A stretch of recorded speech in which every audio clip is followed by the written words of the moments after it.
are you? We have defender Malte Amundsen. Brianna, you want to get started? Hello. Welcome back to Nicole.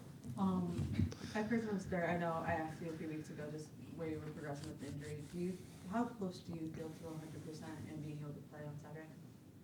I'm able to play. So, yeah, I'm ready if the team needs me.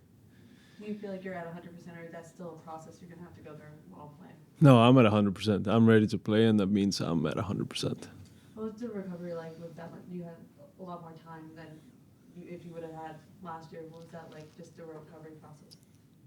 Like, with the timing? Yeah, well, not even timing, just how did you recover during the off-season? Great. I was linked up with some physiotherapists in Denmark to do work with them, so I was super happy that I didn't have to stay here to do my rehab, because obviously I had to do my rehab, but that I was able to go home and have some time off when I was done working. So I would work in the morning, do my rehab stuff, and then I would be off. So that was nice. And obviously you don't want to be knocked out in the playoffs, but did that kind of other side kind of help that you were able to go? Because if you were still in the playoffs, you probably would have had to do it here. Yeah, so if we were in the playoffs longer, which we would have wanted, obviously, I would just have had to stay here, but that would have been easier because the team was here coming in, training every day. But what would have been annoying would be if the team would have been gone in the offseason and I would have had to stay here, come in all the time by myself. But that didn't happen, and it went how it went, but we're ready for a new season now. And just how do you feel like this team has kind of looks different despite the fact there hasn't been much change, but the two players later? I think we're looking like we develop well and keep developing and trying to put on some extra layers into our play. And I'm super excited to see how we can build into this season and sustain that hopefully for a full season with a lot of games. Malte, I'm struck by the symmetry that of last season where we were treated to a preseason video of you and Yevhen Shaberko in California, and then on the final regular season game, you and Yevhen score goals. He becomes the 18th unique goal scorer of the season for the team, set a new record.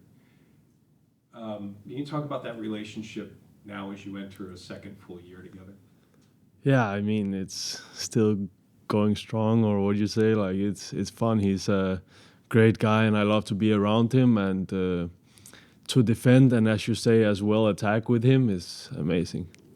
And attacking from the back is probably a component that you guys have focused on here, because we saw sprinkles of it last year and it was so lethal.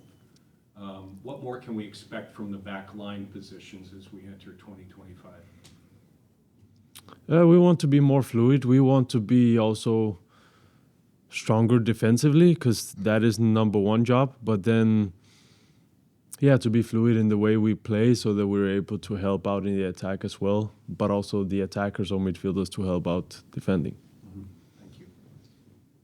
Malte, just how excited are you to kick off the season in front of fans on Saturday? I'm very excited, even though it's very cold. I expect a lot of fans to be there because this is how we are at this club, so I'm very excited. I know you guys who start the season so early and you're used to playing in the cold, but is there anything specifically you do differently in training when it comes to preparing for this kind of weather?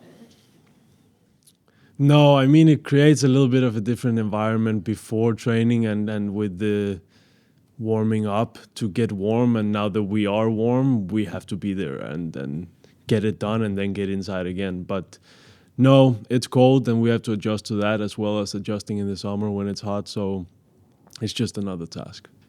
What do you guys do to specifically adjust? I think you mentioned warming up more. What does that look like on game day? Yeah, so that would just you have to be more careful being warm when you go outside, and also when you're outside not standing for long, but keep getting warm or at least staying warm so that you take away the biggest risk of getting injured. Thank you, Malte. Thank you. Thanks, Malte. Thank you.